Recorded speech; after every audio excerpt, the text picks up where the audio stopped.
ये हम लोग सोल्यूशन के अनदर टॉपिक को यानी आगे के टॉपिक को लेके चलते हैं। देखते हैं अगला टॉपिक क्या है। तो हम लोग अणु संख्य गुणधर्म यानी क्वालिटेटिव प्रॉपर्टीज के बारे में स्टडी करेंगे। क्वालिटेटिव प्रॉपर्टीज है क्या, देखिएगा। क्वालिटेटिव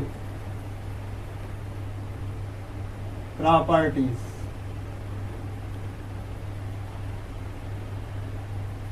ऐसे हम लोग कहते हैं अणु संख्य गुणधर्म।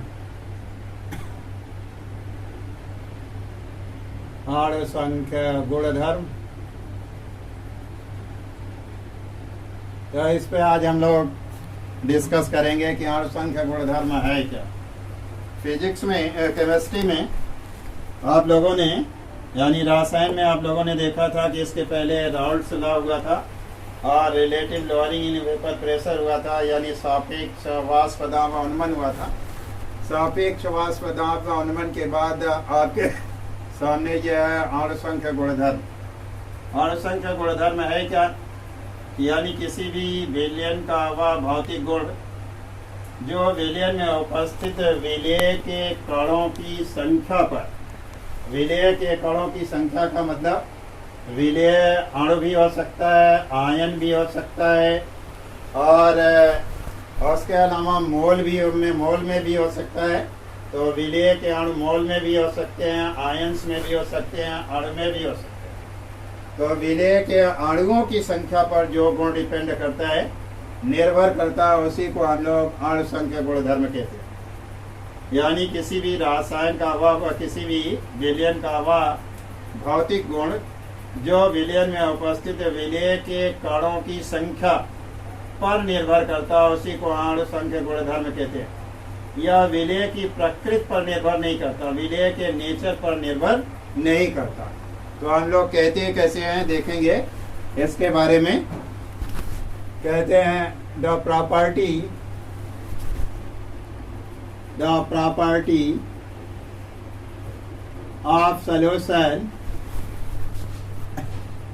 Of solution the property of solution which depends on the number of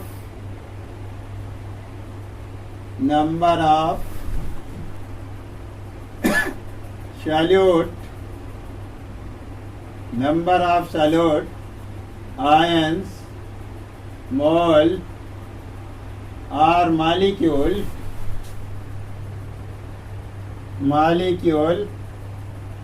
etc, which depends on the number of solute present in the solution.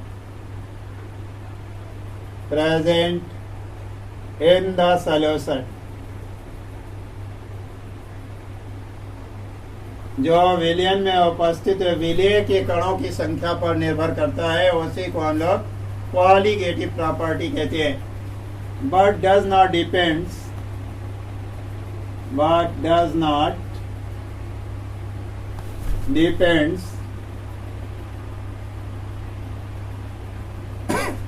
on the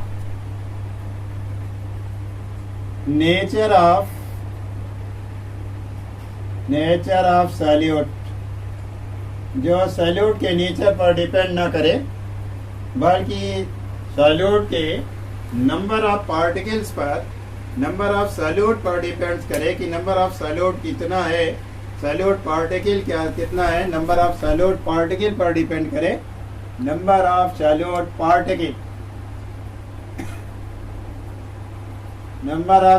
particle पर जो डिपेंड करे, उसी को हम लोग क्वालिटेटिव प्रॉपर्टी कहते हैं। तो आपको अगर हिंदी में नोट करना है तो हम बोलते हैं, कहते क्या है, देखिएगा। इसको हिंदी में नोट करने के लिए आप अपने पेन और कॉपी को उठाइए और लिखिए। तो हम बताते हैं कि किसी भी विलयन का वह भौतिक गुण जो विलयन में उपस्थित विलेय के कणों की संख्या, वो कण आयन भी हो सकते हैं, अणु भी हो सकते हैं, मोल में भी हो सकते हैं, पर निर्भर करता है। लेकिन विलेय के विलय की प्रकृति पर निर्भर नहीं करता, उसी को हम लोग क्वालिटेटिव प्रॉपर्टी कहते हैं। इसमें क्वालिटेटिव प्रॉपर्टीज में बहुत सारी प्रॉपर्टीज आपकी आएंगी जो बाद में आप स्टडी करेंगे आगे चल करके। वो जैसे है वाष्प दाब अवनमन, वाष्प दाब अवनमन यानी lowering in vapour pressure, lowering in vapour pressure, vapour pressure. इसी तरीके से हम कहते हैं हेमांक अवनमन, हेमांक अवनमन,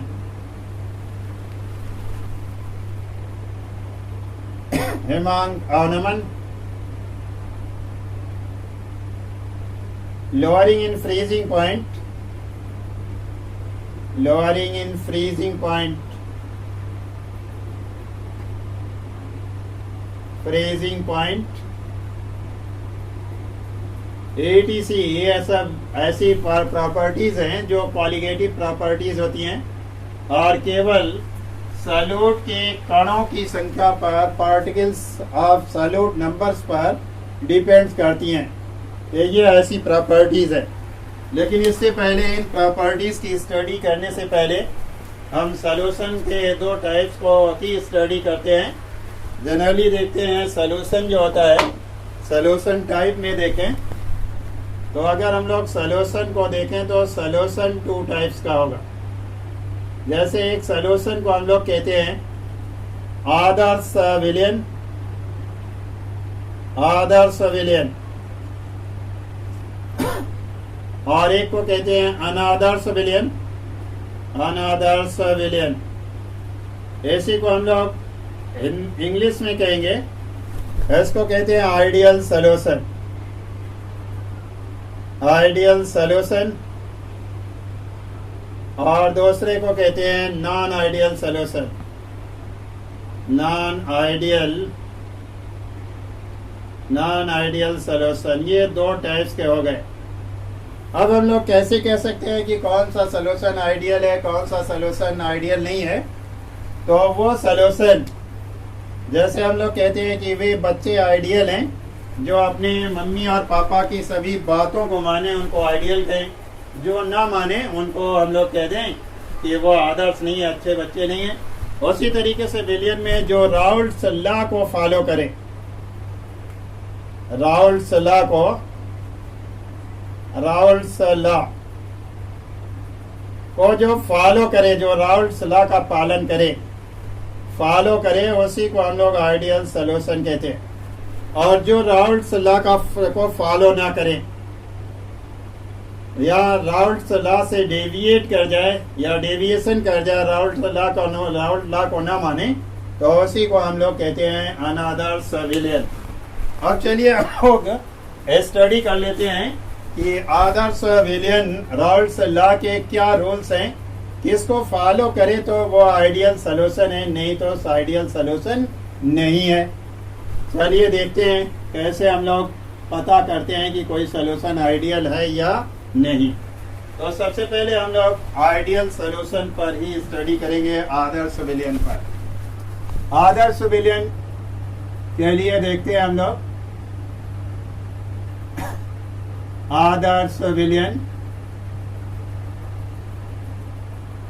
इसको हम लोग आइडियल सॉल्यूशन कहेंगे, आइडियल सॉल्यूशन।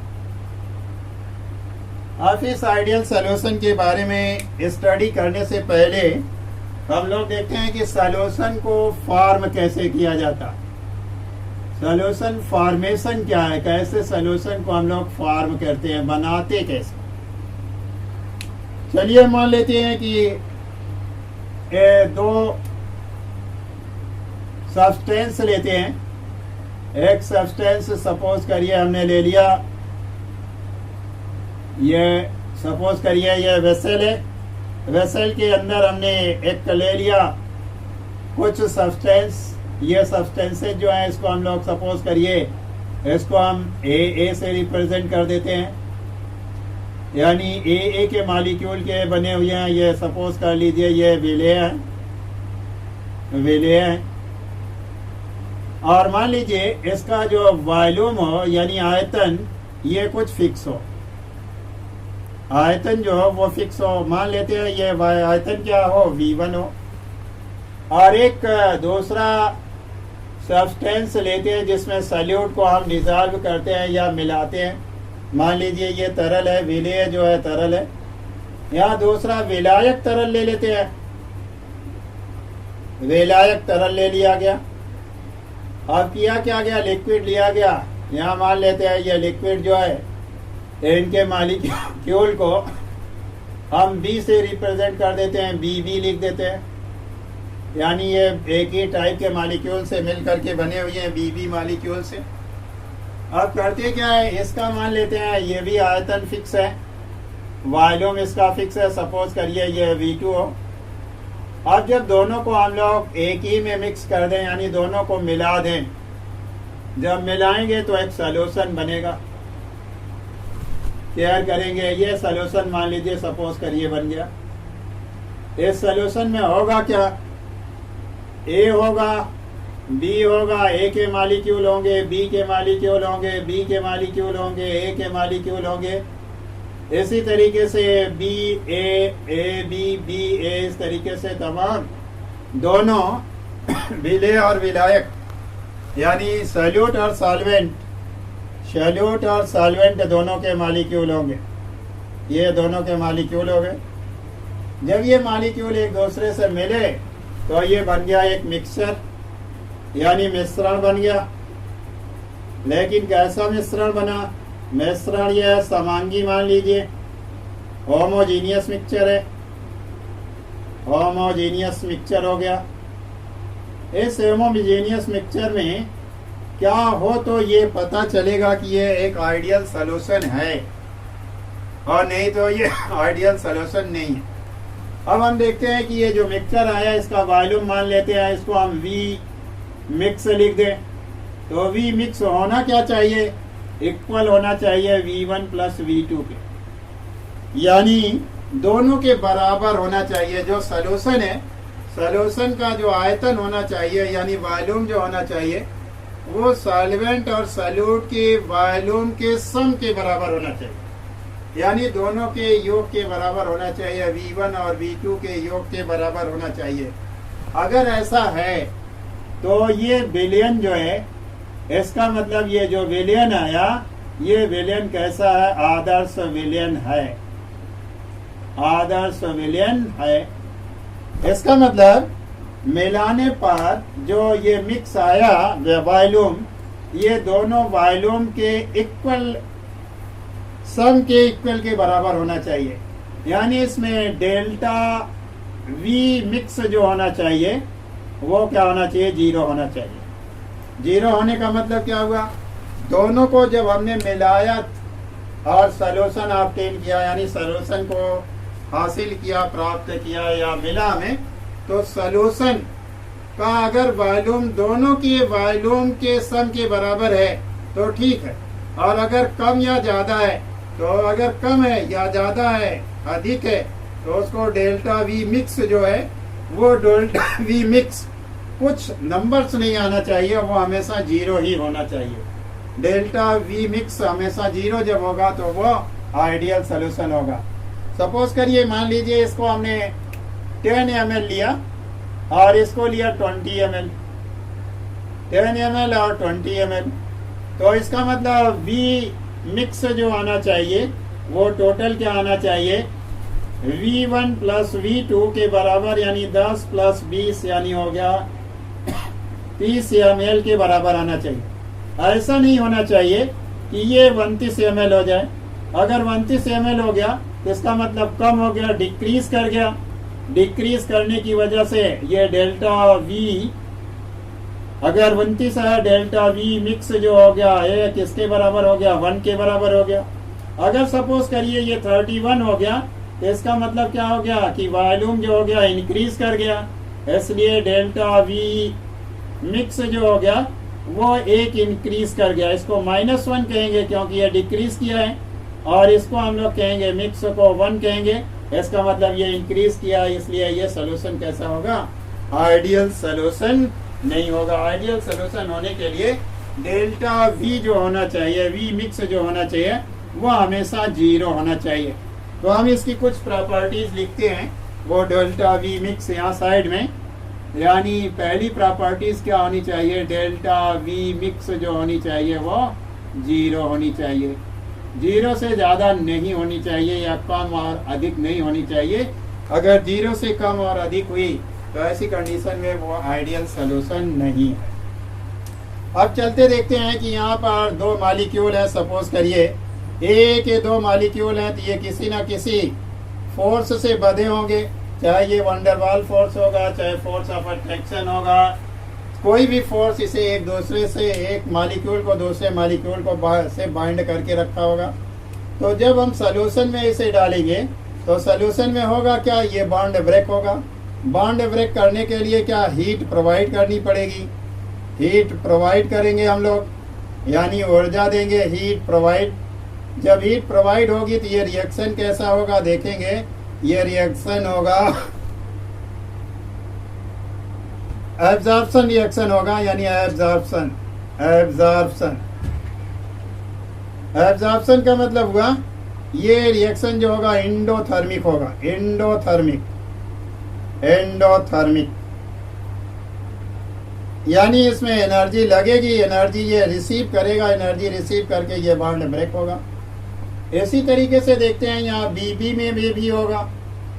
यहाँ देखते हैं बीबी के बीच भी फोर्स ऑफ अट्रैक्शन या कोई भी ना कोई वंडरवाल फोर्स, कोई ना कोई फोर्स होगा। जब ये फोर्स होगा तो ये भी होगा क्या, सोल्यूशन में हम लोग देखते हैं ए मॉलिक्यूल के बाद बी, बी के बाद ए, फिर बी, फिर ए, यानी ए एक दूसरे से नहीं जुड़े रह जाते, बी एक दूसरे से नहीं जुड़ा रह जाता, बल्कि ए बी के बीच बॉन्ड बन जाता है, एक नए बॉन्ड का फॉर्मेशन हो जाता है। यहाँ भी बॉन्ड ब्रेक होगा, यहाँ भी हीट प्रोवाइड होगी, यानी ऊर्जा देनी पड़ेगी, हीट प्रोवाइड किया जाएगा, प्रोवाइड करेंगे यानी ऊर्जा देंगे। जब ये ऊर्जा देंगे तो ये भी क्या होगा, यहाँ भी एब्जॉर्प्शन होगा। एब्जॉर्प्शन, हीट एब्जॉर्ब होगी। एब्जॉर्प्शन का मतलब एंडोथर्मिक होगा। एंडोथर्मिक देखेंगे, एंडोथर्मिक हुआ तो एंडोथर्मिक में क्या होगा, ऊर्जा लगेगी, एनर्जी एनर्जी खर्च होगी। लेकिन जब नया बॉन्ड फॉर्म होगा ए बी के बीच जो सोल्यूशन में है, ये सोल्यूशन में है, यहाँ ये किस में था, सॉल्वेंट में था, सॉल्वेंट मॉलिक्यूल में। ये किस में था, सॉल्यूट मॉलिक्यूल में था। जब ए बी के बीच बॉन्ड फॉर्मेशन होगा तो जब नया बॉन्ड फॉर्म होगा तो एनर्जी रिलीज होगी, हीट क्या होगी, रिलीज, हीट रिलीज, ऊर्जा निकलेगी, ऊर्जा उत्सर्जन होगा, उत्सर्जन। जब ऊर्जा का उत्सर्जन होगा तो ये रिएक्शन कैसा होगा देखिएगा, ये एंडोथर्मिक नहीं होगा, एक्सोथर्मिक होगा। एक्सोथर्मिक, एक्सोथर्मिक रिएक्शन होगा, ये एक्सोथर्मिक रिएक्शन हो गया। अब देखते हैं कि यहाँ पर अगर जितनी ऊर्जा लगी है, यहाँ पर जितनी ऊर्जा इसे तोड़ने में लगी है और जितनी ऊर्जा इस बीबी को तोड़ने में लगी है, बॉन्ड को तोड़ने में लगी है, अगर इस बॉन्ड को, दोनों बॉन्डों को तोड़ने में जो ऊर्जा लगी हो, अगर उतनी ऊर्जा ए बी बॉन्ड के बनने में मिल जाए तो उस समय ये जो आपका सॉल्यूशन होगा वो आइडियल सॉल्यूशन होगा। इसका मतलब क्या होना चाहिए कि जो एंथैल्पी होनी चाहिए, एंट्रोपी नहीं बल्कि एंथैल्पी, डेल्टा एच मिक्स जो होना चाहिए वो क्या होना चाहिए, 0 होना चाहिए। डेल्टा एच मिक्स का मतलब हीट के अंदर जो डिफरेंस है, सपोज करिए अगर 10 किलो जूल ऊर्जा लगी हो और यहाँ पर 5 किलो जूल ऊर्जा लगी हो, सपोज करिए, तो यहाँ पर जो ऊर्जा निकले वो इस दोनों के बराबर निकले, यानी 10 और 5 दोनों जोड़ करके यानी 15 किलो जूल के बराबर एनर्जी अगर निकलती है,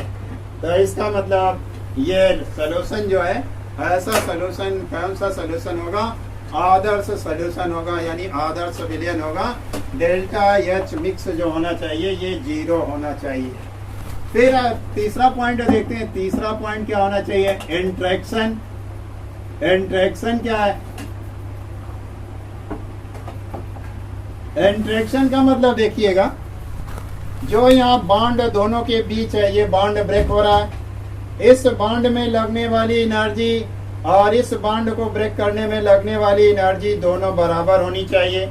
लेकिन इस बॉन्ड को बनने में लगने वाली एनर्जी, इन दोनों एनर्जी इससे निकलने, इस बॉन्ड के बनने में निकलने वाली एनर्जी इस बॉन्ड को टूटने में लगने वाली एनर्जी के बराबर होनी चाहिए। इसका मतलब होना क्या चाहिए, A bond A is equal to होना चाहिए बी बॉन्ड बी, और ये इक्वल होना चाहिए ए बॉन्ड बी के।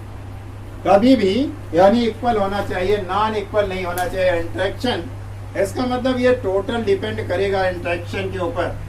बॉन्ड अगर इक्वल होगा, जैसे सपोज करिए यहाँ बॉन्ड इंटरेक्शन था, यहाँ पर बहुत फोर्स ऑफ अट्रैक्शन ग्रेटर था, यहाँ फोर्स ऑफ अट्रैक्शन लेसर था, तो ऐसी कंडीशन में देखा गया यहाँ ऊर्जा मोर लगी, वहाँ लेस लगी, लेकिन इस बॉन्ड को बनने में एनर्जी ज्यादा रिलीज हुई। लेकिन जो एनर्जी रिलीज हुई इन दोनों मैक्सिमम और मिनिमम एनर्जी के सम के बराबर ही निकली, इसलिए इंटरेक्शन क्या हुआ, इक्वल हुआ। अब सपोज करिए कि अगर ये दोनों बॉन्ड और ये बॉन्ड फोर्स ऑफ अट्रैक्शन जो था, यहाँ बॉन्ड की जो फोर्स थी वो ग्रेटर थी या मिनिमम थी, लेकिन यहाँ पर जो बॉन्ड बना, सपोज करिए ए और बी के बीच जो बॉन्ड का फॉर्मेशन हुआ, ये बॉन्ड ऐसा बना, ना बहुत ग्रेटर रहा और ना बहुत मिनिमम रहा, यानी ना बहुत दुर्बल बॉन्ड रहा, वीक बॉन्ड रहा, और ना ये स्ट्रांग बॉन्ड रहा, बल्कि मिडिल बॉन्ड रहा। मिडिल बॉन्ड का मतलब मिडिल स्ट्रेंथ का बॉन्ड रहा। जब मिडिल स्ट्रेंथ का बॉन्ड रहा तो इसमें देखा गया स्ट्रांग ना वीकर ना स्ट्रांग, बल्कि मिडिल स्ट्रेंथ का रहा। इसलिए ये क्या होगा, इनके वॉल्यूम में कोई चेंजिंग नहीं आएगी। अगर मान लीजिए ये बॉन्ड स्ट्रांग होगा तो दोनों मॉलिक्यूल एक दूसरे से करीब करीब होंगे, और जब करीब होंगे नियरेस्ट होंगे, नियरेस्ट होने के नाते इनके वॉल्यूम क्या हो जाएंगे, डिक्रीज कर जाएंगे।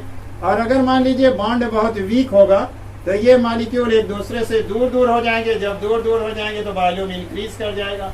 तो अगर बॉन्ड वीक हुआ या स्ट्रांग हुआ या इसके अकॉर्डिंग बॉन्ड नहीं रहा, तो ऐसी कंडीशन में इंटरेक्शन की वजह से वॉल्यूम भी चेंज होगा। जब वॉल्यूम चेंज होगा तो एंथैल्पी भी चेंज हो जाएगी। इसलिए ना तो एंथैल्पी जीरो से मैक्सिमम या मिनिमम होनी चाहिए, ना delta we mix more and maximum होना चाहिए। अब हम इस इंटरेक्शन का मतलब भी जान गए कि ये बॉन्ड की एनर्जी जो होनी चाहिए इक्वल होनी चाहिए। अब एक चीज और देखते हैं, चौथा पॉइंट क्या होगा इसका, इसके लिए देखते हैं इस चौथे पॉइंट के लिए कि चौथा पॉइंट क्या होगा, जो देखिए इस पर डिपेंड करता है कि नहीं करता। चौथा पॉइंट हम लेते हैं, वो होना चाहिए डेल्टा एस कैसा होना चाहिए और डेल्टा जी कैसा होना चाहिए। डेल्टा एस का मतलब होता है एंट्रोपी। एंट्रोपी कैसी होनी चाहिए, तो एंट्रोपी क्या होगी, एंट्रोपी यहाँ जो होगी वो जनरली जब नंबर ऑफ पार्टिकल्स से इंक्रीज करेंगे, तो नंबर ऑफ पार्टिकल्स के इंक्रीज करने से उनका ऑर्डर जो होगा ज्यादा डिस्टर्ब हो जाएगा। जब ऑर्डर ज्यादा डिस्टर्ब होगा तो हमेशा डेल्टा एस क्या होगी, ग्रेटर देन जीरो होगी, कभी greater than zero, lesser than zero नहीं होगा। क्यों, क्योंकि नंबर ऑफ पार्टिकल्स जब इंक्रीज करेंगे तो डिस्टर्बेंस ज्यादा होगा। डिस्टर्बेंस को ही कहा जाता है, या व्यवस्था को ही हम लोग एंट्रोपी कहते हैं। और जो कोई भी चीजें जितना ज्यादा डिस्टर्ब होंगी एंट्रोपी उसकी उतनी मैक्सिमम होगी।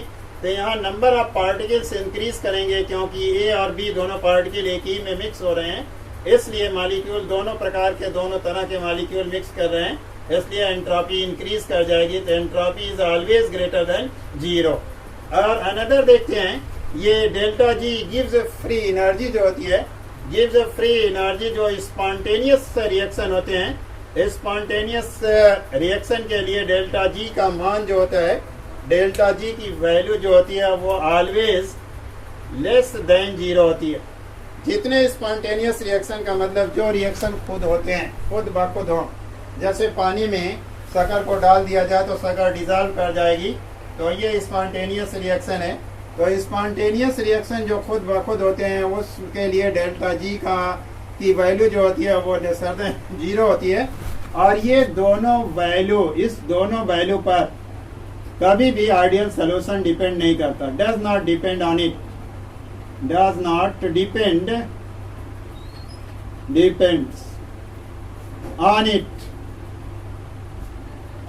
इट, इन दोनों पर कभी भी आइडियल सोल्यूशन डिपेंड नहीं करता। अब एक पॉइंट और होता है, जो लास्ट पॉइंट है, वो 5th पॉइंट है, वो अभी आपको बताया गया था कि ये राउल्ट्स लॉ को फॉलो करें। राउल्ट्स लॉ को, यानी राउल्ट्स लॉ को ये अगर फॉलो करते हैं तो ये आइडियल सोल्यूशन है, नहीं तो आइडियल सोल्यूशन नहीं है। और कब फॉलो करें? ऑल कंसंट्रेशन और ऑल टेम्परेचर पर। तो अब हम लोग इसका कैरेक्टरिस्टिक लिखते हैं, देखते हैं कि आइडियल सोल्यूशन के कैरेक्टरिस्टिक क्या हुए। यानी अब हम लोग समझ गए कि आइडियल सोल्यूशन कब होगा। अगर ये 5 कैरेक्टर उसमें हैं, 5 कैरेक्टर हैं, तो वो आइडियल सोल्यूशन है। अगर 5 कैरेक्टर नहीं है तो वो आइडियल सोल्यूशन नहीं है। तो देखते हैं वो कैरेक्टर क्या होगा। देखिए कैरेक्टर तो पहला ये होना चाहिए, जैसा हमने आपको साइड में लिखा है, पहले तो ये होना चाहिए कि solution follow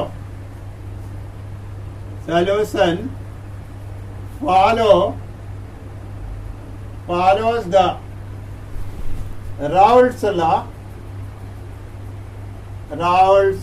law on all concentration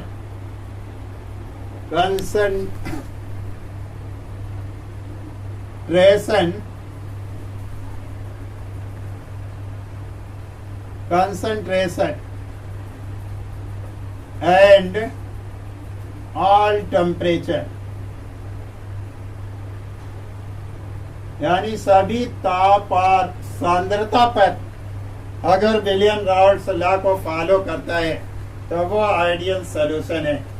देखो तो राउल्ट्स लॉ का फार्मूला क्या था, जैसे हम लोग लिखते थे कि vapour pressure of solution PT, total vapour pressure of solution, यानी जो PT हम लोग फाइंड आउट करते थे वो होता क्या था, लिखते थे P0 ऑफ A और zeta A plus P0 of B into zeta B, यह लिखते थे।